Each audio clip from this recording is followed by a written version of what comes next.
Hi everyone, my name is Billie and welcome to Casting the Net. This is a new youth-led series hosted by teens for teens, exploring the breadth and depth of our online worlds. In each episode, we'll be casting the net wide in order to learn about the opportunities but also challenges that the internet brings and hear from many experts all around the globe. As teenagers, we get most of our information online. And with so much information out there, it can be easy to come across something that isn't true. On social media, messaging apps, misinformation, conspiracy theories, and rumours can spread really, really quickly. In this episode, we are going to explore the topic of misinformation and disinformation. Who creates it and why? What challenges there are and how we can spot it. And also how, as young people, we can make a difference. I'm joined here today by Susan Daly, Managing Editor of the Journal Media. Journal Media is an independently owned and managed media organisation, which includes the Journal FactCheck, the 42 and the Noteworthy. How are you keeping? I'm absolutely fine. I'm still somewhat working from home, working from the office. I think, we're going to be talking about misinformation. I think that we are all still living in an era of waking up to how very much our worlds have changed and possibly won't go back to the way they were. Hybrid working is one of them, and of course, misinformation is another. Yeah, no, definitely. It is a different world out there online. So, Susan, can you tell us a little bit about yourself and what you do? Right. Well, thanks for the introduction there, which is quite right. I'm the managing editor of Journal Media. I started off in the Journal, I suppose, very late 2010. Somebody got appendicitis and I got a call, could I come in and give a hand? And I never left. That's how I went into that role. But I had previously worked for quite a long time in newspapers in particular, and had worked as a news reporter, news features writers, racing editor. I kind of worked along the gamut of things, and had been a news editor as well. So by the time I came to the Journal, it was really interesting because I think it was the start of, I suppose, Ireland looking at news coming at them on a number of different platforms. Of course, we still had the legacy media, the broadcast arms, the newspapers that I come from and so on, but digital was starting to grow then. And I guess that was like 2010, 2011. And when I went into the Journal, how online looked then, in fact, how we managed to, I suppose, get a foothold quite quickly, was that we were really focused on the fact that we were online only. So we started, I suppose, setting up the site in a way that appeal to people who are online. It served their news in a way that was useful to them. It gave them an opportunity to interact through polls or to leave comments, which of course is a challenging space, and nobody, including ourselves, have figured that out. But also we kind of designed it so that it would be accessible to people on their mobile phones. So that's a big difference, I think, between then and now, is that smartphones are really only starting to take hold in Ireland at that stage, to the point that when we started the Journal, we didn't have an app. That only came about 6 months later. We were like, God, we better get with it and get an app here going. And even we were kind of ahead in the curve there. And another difference was that social media, when I think about news media and journalists, they weren't massively on it, or certainly weren't breaking news on it. They weren't responding. There was almost a sense of, oh no, we'll keep that for the news places, the news sites, the news stations, and so on. And I think if we were to look at the difference between then and now, obviously, it's an entirely different landscape. A lot of people are actually getting their news from social media, and it has been the case for quite a while. There's a big fragmentation of the online space where even, I suppose, brands like ourselves that would have been kind of seen as quite new and innovative, and we're still only, just over a decade old, are now almost sort of, I suppose, mainstream. And are we kind of old school at this stage? People are looking all over the place for different sources, but as a result, there is a lot of noise. There's a lot of confusion, depending on where you get information from. If it comes to you on a messaging app, encrypted messaging apps, end to end, like something like WhatsApp, were not a thing when we started online, 11 years ago. So all of these things, I think, have created a very noisy space online, and this is where misinformation has grown. It's come on so much in such a short space of time. How about what kind of types of misinformation is there? Like, do Does misinformation vary? Yeah, it absolutely does. And Billie, you'd often hear people, I think, interchange terms like misinformation and disinformation and fake news, although we tend to kind of steer clear of fake news as a term because it can cover a lot of things and maybe not all equally. So really, I think in terms of misinformation, disinformation, and disinformation is a really specific, I guess, type of false information that is spread deliberately by malicious actors with an end, that they definitely want, to persuade people of something that isn't true for their own political end. It can also be a money-making thing where people want to, I suppose, get people in clicking on particular headlines and so on, because they can get ad revenue from it. So there's a few different impetuses from it there. Misinformation in some ways is almost more difficult to spot or more difficult to come to terms with, and is more sprawling because it's sometimes unintended. It's people spreading rumors that they might actually believe are true because in some ways it might align itself with a bias they have personally. They call a thing called confirmation bias, where you believe that all politicians are corrupt, and therefore I guess that you're more likely to share with a friend something that proves your point. That's not to say there haven't been corrupt politicians, but that kind of generalization, or that climate change, is exaggerated and it's not man-made and it's not as catastrophic as we actually know it is, according to the scientists. You will also then gravitate towards sharing things that might lean towards that area. And it's not that you don't think they're true, you actually believe that you're sharing something that is true. And then the forms it takes is another area where it gets quite confusing, because there's the basic thing where you read what is purporting to be a news story and you go, this doesn't feel right. And that's the kind of, I suppose, fake news element we're thinking of, most people. But of course, it's very sophisticated now. So you see videos being distorted, you see audio and images being faked or being assigned some caption that isn't actually them. So it's, saying that something happened yesterday, but in fact it's an image from 5 years previously in a different country. It's not showing the same thing at all. Stuff missing context, false context. There's quite a number of areas in which misinformation can pop up, and I think that's where it becomes, I suppose, a little more difficult to give anybody a set of guidelines for spotting everything. You just, I think, have to approach online with an overall, I suppose, I wouldn't say cynicism, but I think skepticism, to literally not believe everything that you read, see, hear, feel, all of the emotions. And as a young person, what types of misinformation are we most likely to encounter? I think we're all fairly susceptible to misinformation online, no matter what your age. But there is an element, I think, Billie, where young people are digital natives in a way that, say, I'm not, because I grew up and there wasn't an internet, or if there was, I certainly didn't have access to it. It would have been maybe US military network or whatever. There were just about emails by the time I was leaving college. So one of the things that goes along with that, if you're a young person who is a digital native and is very comfortable in that space, can actually be a false sense of reassurance that you're actually really on top of what you're seeing and that you're much more with it than someone like me who's kind of only had to get to grips with it in the last 15 years or so. So that's one thing to recognize. The other thing is that, young people and all of us, friends are very, very important, but they're particularly important when you're in your teenage years. You're cementing things. It's a developmental thing. You draw very close to your peers. And as a result, you are likely to share information within that group and feel very trusting in what your friends are sharing.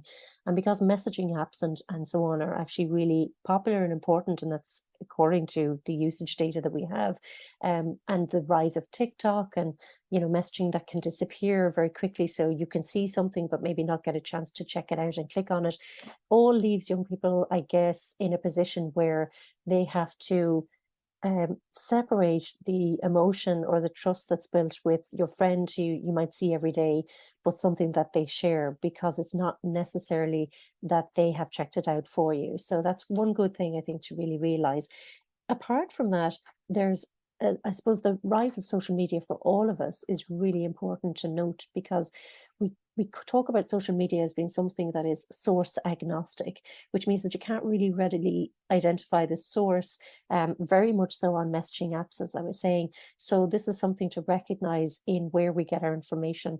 If it's coming on social media, it's it's pretty much always secondhand already. So it's always trying to figure out, if it's on social media, who shared it to social media, what's the link they're sharing, try and go to that link, and so on. So I would say that that's the ways in which we can be vulnerable, and particularly younger people. Is there like particular platforms that you're more likely to encounter misinformation, maybe as a young person, but also as an older generation? Is there like specific areas, and do they differ between us? I think that the messaging apps that I was talking about, so everything from WhatsApp to wherever you're getting your DMs, are a place where it is a lot harder to stem the tide of misinformation, or to even see other people responding to it saying, I don't think that's true, or that picture is actually from 5 years ago in Georgia, and there wasn't such a protest yesterday on Grafton Street, for example. And that's where messaging apps, I think, are a particular place of misfortune for us, and they are something that are used a lot by younger people. Saying that, when the journal was looking at a lot of debunks, particularly in the first phase of COVID-19 in Ireland, we did find that WhatsApp had become a bit of a hotbed for the older generation. And interestingly, the things that were really alarming people and that were completely fake and were spread for we don't know why. I mean, didn't appear to be a money-making thing. It seemed to be out of pure maliciousness. Things like saying the army was going to be on the street and locking down the streets the following day, and it was an audio message from a captain in the army or something like that. They were spreading particularly among the older generation. I know certainly there would have been people in my network, older relatives, who would have sent these to me in alarm and said, oh my God, you work in the news, is this true? And, that whole hotels have been sealed off with people in them because they were all infected. It was all very Hollywood movie-esque. And that would kind of show again that it's sort of not being familiar with that platform. I've been interested to see the rise of misinformation, and also people trying to fight misinformation in places where you wouldn't have suspected it before. So most people expect at this stage to see nonsense on Facebook, to see mad things pop up on Twitter. I suppose public places where you can see them quite easily, where you wouldn't necessarily have expected to think about misinformation as much. Maybe 3 years ago would have been somewhere like Instagram, which seemed to be at the time a bit more of a safe haven of sharing nice images, kind of lifestyle app. The same thing with TikTok and so on. And now we know that there have been lots of occasions of users and accounts popping up content within those spaces, because it's kind of sandwiched in between, makeup artist tips, that you don't expect it, and then you're kind of less ready for it. Do you know what I mean? You don't have your misinformation awareness armor on you. And then on the other side of it, I know there was a girl on TikTok, and she was doing amazing videos, and I think they were like makeup videos, but in the middle of them, she was like, her actual conversation was taking down misinformation that was being spread on a number of different topics. So I find it very interesting to see how those are being used. And often in those cases, people like fact checkers like ourselves, it takes us a while to figure out that that's what's going on. And if that's the case for us, it's definitely going to be the case for the users as well. In this day and age now, more than ever, it is imperative that we know who we can trust online and who we cannot trust. But how would you motivate people to be more media literate then? I think from my own point of view, I'm someone who likes to be right. I don't know if there's many people like that in Ireland. I suspect there is. But basically, I think when I'm in conversation with friends and family and so on, and I'm trying to win an argument, because I love good old argument, I don't want to be caught out at the end of it by someone being able to pull something out of the hat and go, actually, sure, that's completely wrong. This is the actual fact on it. So there's that kind of ego thing, for me. For most people, though, I think being media literate is not necessarily about getting one over on anybody else. It is around moving through the world with the information that's correct, so that you can actually make better decisions for yourself. That might be around how to vote in a particular way. It might be around making a personal health decision about what you do and don't do. The vaccinations would have been a big part of that. Yes, there was a public health implication about getting or not getting a vaccine, wearing or not wearing a mask, but ultimately it also had a personal consequence. So I think people have a lot at stake about getting the right quality information. And I think that in that case, media literacy isn't something that is sort of a broccoli thing where you should have it. It actually is really, really good for people's personal development and safety and so on. Media literacy is so much more apparent now. I think one of the things that would be great is if it was actually really strongly in curriculums in schools, and the earlier the better. They say that the plasticity of the brain, that forming logic arguments and all that kind of stuff is much more towards the teen years. But I think there's also a possibility in early years of speaking to younger kids in a way that gets them to think about, I suppose, critical thinking, getting them to sort of establish for themselves, if I'm told something, how does it make me feel? If it's making me feel like that, like make me feel an emotion, because a lot of misinformation is there to make you feel an emotion, to make you feel scared, to make you feel angry, or to make you click on something. If it's just, as I said, a commercial ploy for people to make money from your Google ads or whatever.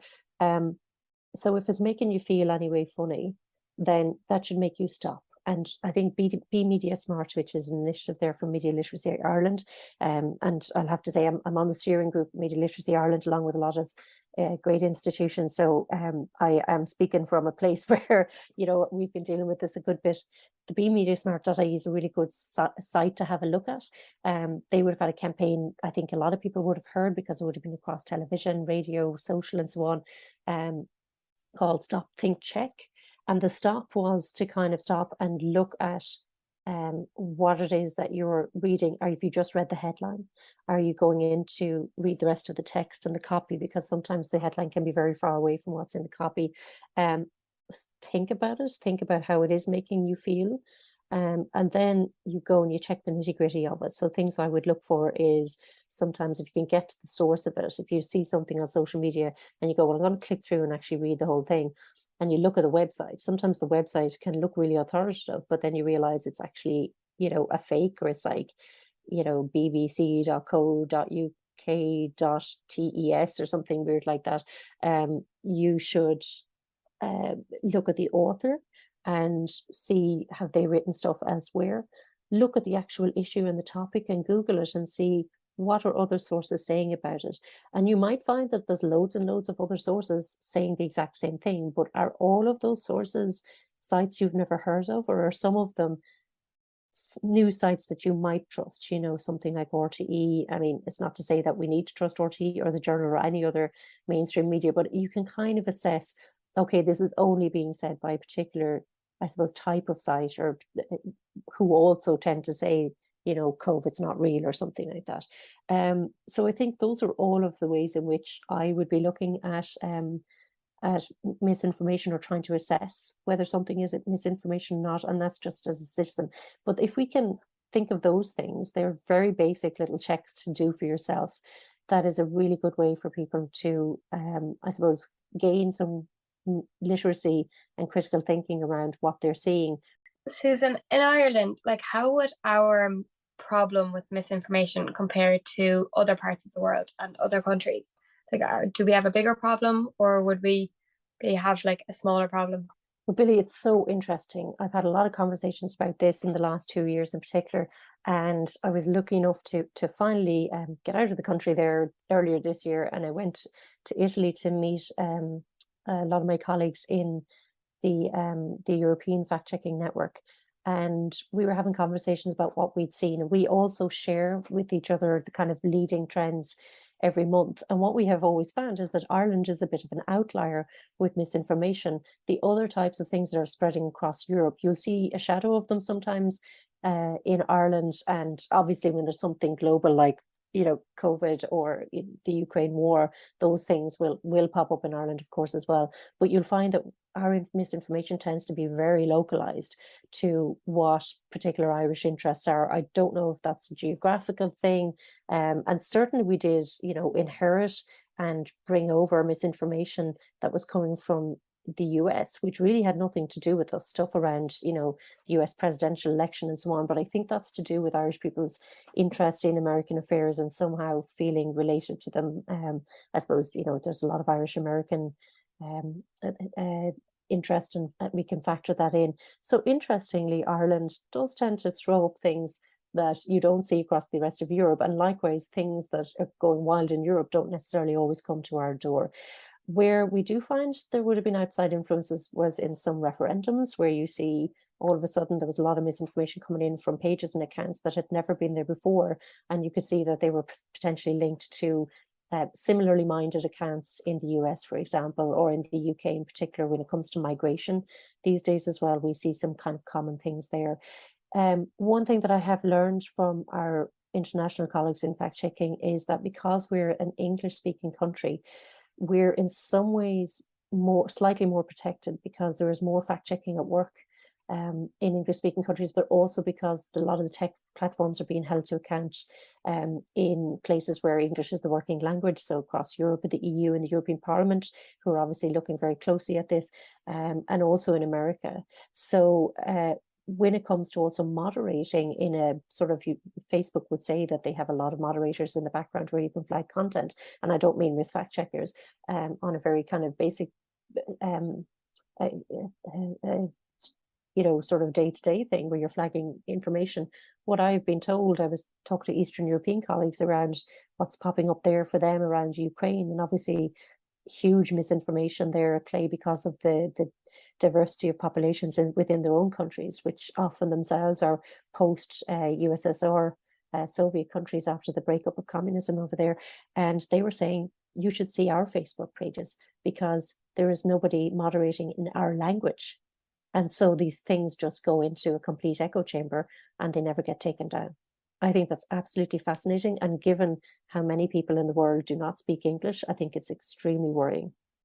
Yeah, it most definitely is. It really is an interesting topic. And like, I wish we had so much more time to hear about it. I'm going to ask you one last question before I let you go. Like, you've said a lot today and it was all brilliant and amazing. But what are your top tips for young people and for older generations when spotting misinformation online? Well, I'm not going to say this is the definitive list or anything, and it is a little bit of, I suppose, repeating what I might have said with the Stop Think Check campaign, which, as I said, bbmediasmart.ie is a great source to go and have a look there. But I think key things there would be to check other sources for this report or claim that you're seeing. Do not just sit on the headline and think that's it. And definitely don't share it if you've never heard this before, because it's sort of on you. If you feel like the world, it can be a scary place and you want people to be kinder, make better decisions, then you can think about this as something that you can do that's quite powerful. I think that we often decide that, our online activities don't really matter. And, people talk about clicktivism versus real life activism and so on. Whereas in fact, our behavior is so much online these days that what we do there really, really matters, even if you're just an individual. So go and have a look at the source, especially if it's not a .com. You'll often see that, and you can see that coming in, not even as online things, but on scams, for example, in text messages to older people who would be more likely to interact with a text message, whereas the rest of us just tend to ignore them now. I have an actual mortal fear of text messages. They'll have something like, looks like your bank website, but actually if you look closely, the dot is in the wrong place and it's actually not belong to them at all. That domain, don't click on it. The other thing is it could be an imposter. I've often seen news going around that's popped up on algorithms where I've gone, oh my god, the BBC are not reporting that, or there's no way Sky News are saying that. And no, neither the BBC or Sky News are saying this. It's actually somebody has gone to the bother of faking up, and it's quite easy to do now, fake up a website to make it look like that. In fact, and I know that possibly you were wondering what kind of mad things the Journal has seen. One of the more outlandish things we have seen is we've had to actually do fact checks where we've had to say, no, the Journal did not publish an article saying monkeypox lives on your toilet for 150 years. Those kind of things have been quite recent, where we have found, because we are, a recognized, fact-checking entity, and we have the verification from the International Standards Organization and so on, that in a absolutely twist of events, that has been used and turned around, and they've used our branding and disseminated something online to make it look like the Journal FactCheck says this is true. And they're actually disseminating conspiracy theory or complete falsehood. That's absolutely fascinating. So when those come into us, we will often debunk those as quickly as we can and put it out there and go, this is not us. In fact, I myself had to give a quote to one of the reporters recently, because I'm the head of editorial, to go, I can categorically verify that we did not put this report out on the 18th of August or whatever it was. The other thing then is who's writing it. I mean, is there an author at all? And if there is, an interesting thing to look at is, I don't know if a lot of people here use reverse image search, but it's very, very easy and accessible tool on Google. And you put in the image and you'll see this image turn up, and it turns out to be somebody who was modeling knitwear for a catalogue. I find that really fascinating. And you should do that with other images as well that are really striking and are making you shocked that, oh my God, this explosion has gone off here, or these protests actually had about 2 million people at it. Put that image in. If you've never seen it before and it's make you feel alarmed, put it into the reverse image search and see where else it pops up. And if it is fake, it will pop up as having been on a news report 6 years ago. So the image itself is probably fine, but it's actually not of what they're saying it is. I think that's really interesting. You should look for any small, slightly hidden things that say that the content is sponsored, because if you're doing this for a company and they're really trying to get you to push the idea that this product works and cures all of your ails, then it'll kind of become apparent as you go along if you start to think that way. You can also check fact-check sites to see if particular conspiracy theories have been fact-checked there before. I mean, the Journal is there, and we have FactCheck Northern Ireland as well, are great, but there's any number of international ones that will cover a lot of stuff that you'll see pop up about international subjects. So vaccines, health, religion, education, climate, migration, all of those hot button topics. And then one last little thing is check the date on it as well. So sometimes people will send something around and go, I can't believe they're doing this. And you realize it's actually, the article is 2 years old. So it's just kind of make you feel like there's still a panic about something when in fact there isn't. And those are the main things. And I would say the other thing is that within your own network, if you feel like somebody is starting to fall down the rabbit hole, is have a conversation with them if you think it's appropriate. I think nobody knows your friends or your family as well as you do. And if it's early on in them pursuing this idea that something is off, or the government is trying to do this, or there's some sort of out of international body trying to influence everything, they could be at the very start of that journey of misinformation, and they may be just curious about it. So that's a really good time to chat to them about, okay, I'm interested that you're saying this. Where did you see this? And if they say on Facebook or on WhatsApp, well, go with them. Okay, but from whom on WhatsApp, and what was the source on Facebook, so that you're almost getting them to drill down into the information. And even if they're not going to be fully convinced that, oh, actually I got this all wrong, what you're doing is actually just asking them to think and almost to explain it to you. And in the explaining, that's where holes start to appear for people, and why they might not say that to you, it might be enough to get them thinking. At least that's the thought. The main thing I think is you can't lecture people. You can only tell them what you believe. You can try and find, I suppose, some source that you both agree is half decent. They may not like all the things that you read, and vice versa. And then you go to that source and see what they're saying about the topic. So I think conversations about misinformation, and not just I suppose, and thinking of your own bias as well. Sometimes we read something and it kind of goes, as I said, with the confirmation bias of, I knew there was X, Y, and Z. So you need to stand back and think, well, actually, I'm very pro this, or I'm very anti this. So am I bringing that into my reaction to this piece of information? So check your own biases before you go checking anybody else's. That would be a key piece of advice for me. That's brilliant, Susan. Thank you so much. And I'd just like to say thank you for joining us today as well. It was a very insightful chat, and you brought some very interesting pieces of information. So thank you so much. Thank you, Billie. I really enjoyed it, and come to the Journal FactCheck, send us an email, factcheck@thejournal.ie, if there's something you want us to check out. And we're on Twitter, Facebook, and on Instagram. Brilliant. Thank you.